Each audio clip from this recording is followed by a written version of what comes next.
Hey guys, Escape from Mr. Lemoncello's Library, Chapter 35.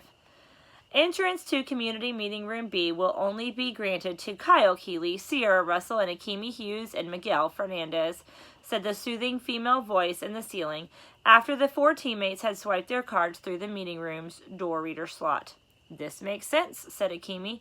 We needed a place to organize all this material, put it on the walls, and draw a chart like the FBI always does on TV when they're tailing the mob. Stole the meeting room from me, eh, Keeley? Charles Chiltington was standing in the doorway to meeting room A on the far side of the rotunda. No, said Kyle. We just needed some place to throw our victory party after we win. Not gonna happen, Charles said smugly. Must I remind you, I am a Chiltington. We never lose. And he disappeared back into meeting room A. After Charles was gone, Kyle led his team into meeting room B. Miguel posted the blank blueprints he had found up on the walls, while Sierra set up the Bibliomania game board in the conference table. I'm glad that this room won't let anybody else in, said Kyle. And by anybody, you mean Charles Chiltington, right? Said Akimi. Totally. Akimi grabbed a marker and wrote a neat outline on the dry erase walls. Clues so far. Definite clues. From the Zeros room. Get to know your local library book. From the Art and Artifacts room. Willy Wonka candy rhymes with Andy. Find a glass elevator. From the 200s room. Bible verse. Thou shalt not steal. Probably clues. Books and authors on the backs of the library cards. Number 1. Miguel Fernandez. Incident at Hawks Hill by Alan W. Eckert. No David by David Shannon. Number 2. Akimi Hughes. One Fish, Two Fish, Red Fish, Blue Fish by Dr. Seuss. 9 Stories by J.D. Salinger. Number 3. Unknown. Number 4. Bridget Watch. Tales of a Fourth Grade Nothing by Judy Blume. Harry Potter and the Sorcerer's Stone by J.K. Rowling. Number 5. Sierra Russell. The Egypt Game by Zilpha Keatley Snyder and The Westing Game by Ellen Raskin. Number 6. Yasmin Smith Snyder. Around the World in 80 Days by Jules Verne. The Yak Who Smelled Yuck by Carol Pugliana Martin. Number 7. Sean Keegan. Olivia by Ian Falconer. Unreal by Paul Jennings. Number 8. Unknown. Number 9. Rose Vermey. All of a Kind Family by Sidney Taylor. And Scat by Carl Hyacin. Number 10. Kayla Corson. Anna to the Infinite Power by Mildred Ames. And Where the Sidewalk Ends by Shel Silverstein. Number 11. Unknown. Number 12. Kyle Keeley. I Love You, Stinky Face by Lisa McCourt. And The Napping House by Audrey Wood. Maybe clues. Statues ringed around the dome. Thomas Wolfe, Booker T. Washington, Stephen Sondheim, George Orwell, Lewis Carroll, Dr. Seuss, Maya Angelou, Shel Silverstein, Pseudonym Bosch, and Todd Strasser. Wow, said Akimi, stepping back to study the walls. What an incredible mess. Yeah, said Kyle. Okay, guys, there are 8 more book rooms to explore, and who knows how many more wild cards. Whose turn is it?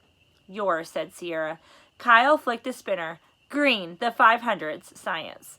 He pulled the first green card from the deck. 4 and 20 were once in a pie. 598.367 might tell you why. Blackbirds, said Miguel. I guess. Well, said Akimi, let's go check out another book. There's still like an inch or 2 left on our whiteboard. The 500s room was like a miniature museum of natural history. In addition to towering walls of books, there was a whole planetarium of stars and constellations projected on the ceiling. Models of planets whirled in their orbits. Sparkle-tailed comets shot around the corners of bookshelves. Kyle and his teammates made their way back to the 590s zoology. Shelving units were arranged in a square around an open area, maybe 20 feet by 20 feet wide. When the team entered the empty space, the lights dimmed, and a guy with long wavy hair who looked like an artistic Daniel Boone faded into view. He was wearing some kind of bear fur coat and toting a musket. Bonjour, said the hologram. It's John James Audubon, said Sierra, the famous ornithologist. He gives people braces? Said Kyle. No, Sierra said with a laugh. He studies and painted birds. studied and painted birds. A blackbird with a yellow beak flew into the open area and roosted on a tree branch. The bird and the tree were both holograms too. This beautiful blackbird from Alexandriaville, Ohio, said the semi-transparent Audubon image, can mimic in sound the songs it has heard. And the bird started wailing. Wow, said Akimi. That sounds exactly like a police siren. Yo, said Miguel, freaky. To learn more, said Audubon, be sure to read Bird Songs, Warblers, and Whistles, written by Dr. Diana Victoria Garcia, with classic illustrations by moi. With that, Audubon sat down on a camp stool.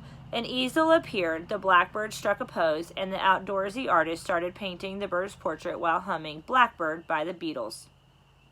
Okay, said Kyle. This is the strangest clue yet. Well, here's the book at least, said Sierra, who had found 598.367 on the shelf. So what do a blackbird's wails and warbles have to do with finding our way out of the library? Said Akimi. Just then, they heard a very different sound. Behind one of the bookcases, something growled and then roared. Did you guys hear that? Said Sierra. Yeah, said Akimi. I don't think it's a robin redbreast. A very rare white Bengal tiger with icy blue eyeballs crept out from behind a wall in the bookshelves and stalked into the open area where Audubon sat painting his bird portrait. Is that another hologram? Asked Miguel. Roar! No one stuck around to find out. And that is the end of chapter 35.